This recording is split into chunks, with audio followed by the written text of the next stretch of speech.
remarkably similar across all cultures, cannot be mere coincidences. One such example is spiritual possession. No, my foreign friend, this is not a fantasy. In Christianity, possession is often blamed on ghosts or demons, but that's a misunderstanding. The truth, as told by Allah, the one and only, is that it's the jinn.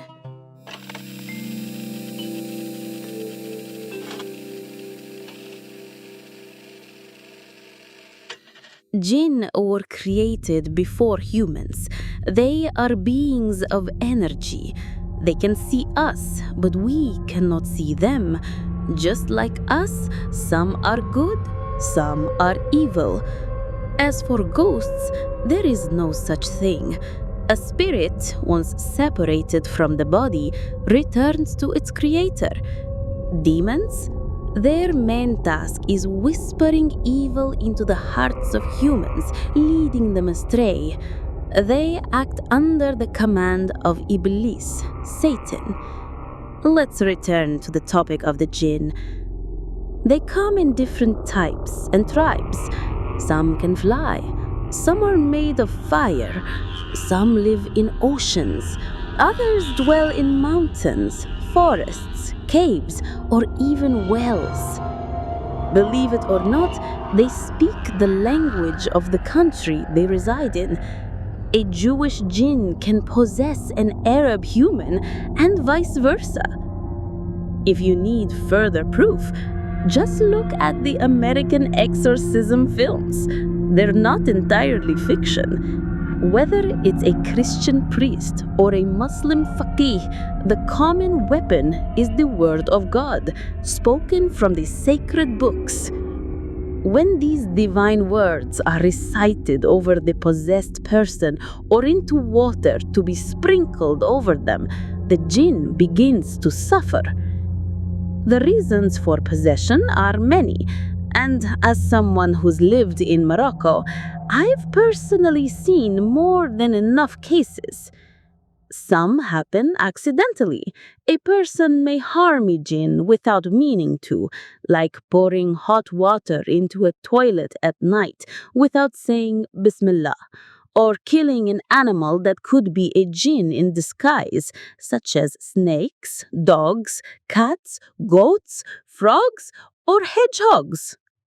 Other cases are caused by love, a jinn falling in love with a human.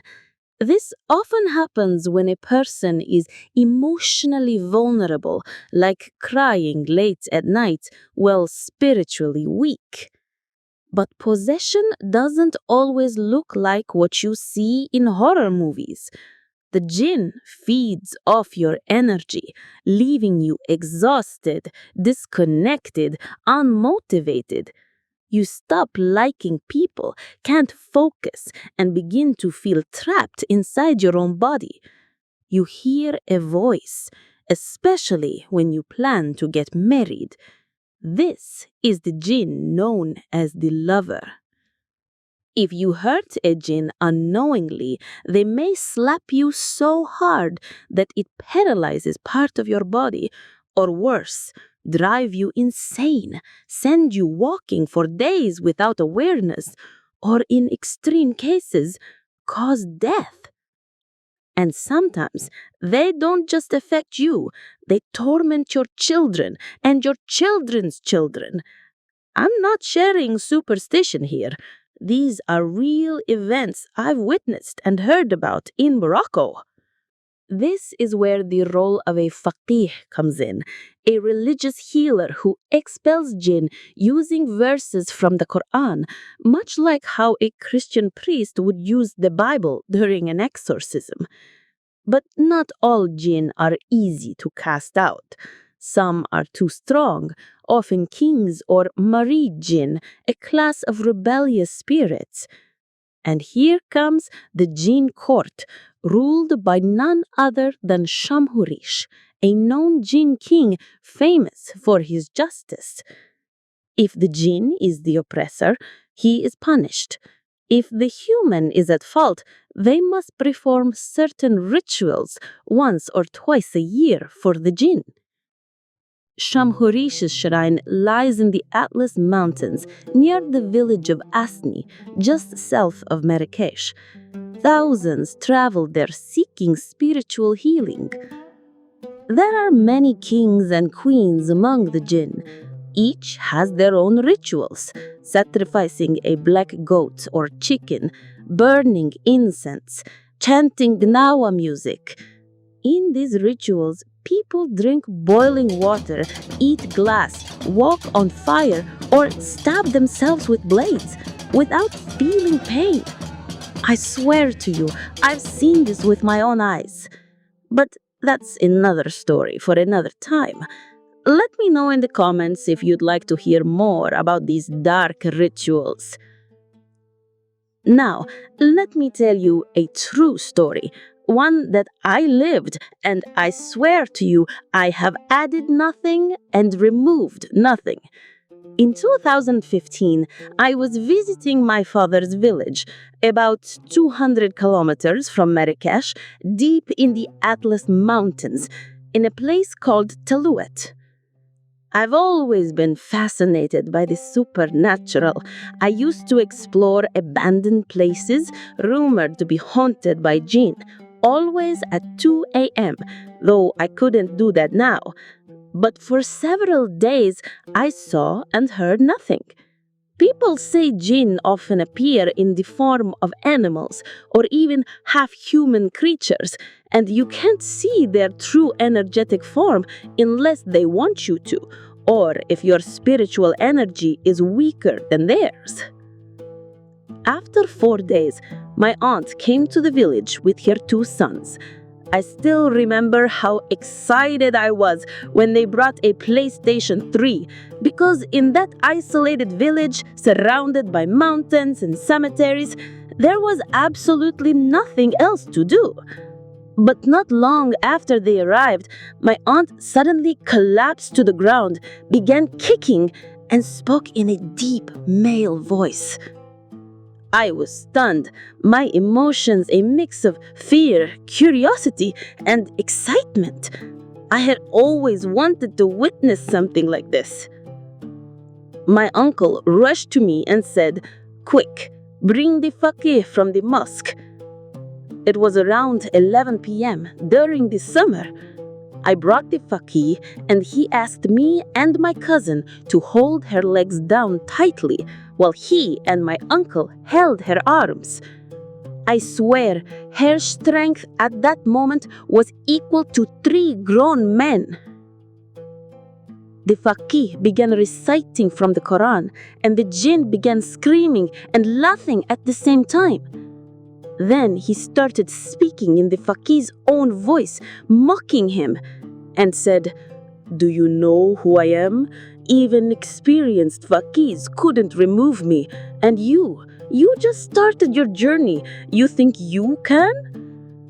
But he ignored him and continued calmly, reciting Surat al-Jinn. The jinn began to shriek, then revealed, "I've been inside her from since she was 9 years old. I fell in love with her when I found her crying alone near the river. Since then, I've protected her from both jinn and humans." He added that the whole tribe of jinn can live inside a single human. After about 40 minutes of struggle, my grandmother arrived. She hadn't known what was happening. She yelled at my uncle, "Why did you bring the faqih? You know it's no use." Then she turned to the faqih and told him to leave. She explained, "I've brought more than 20 faqihs in the past. None succeeded. And besides, he's never harmed my daughter. Leave him alone." I was speechless. Before she came, my aunt had broken free from my uncle's grip and punched him in the face. I laughed along with my cousin.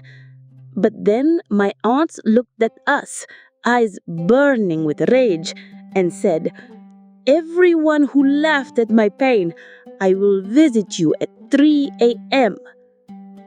That moment shook me. I was genuinely afraid, especially when our eyes locked.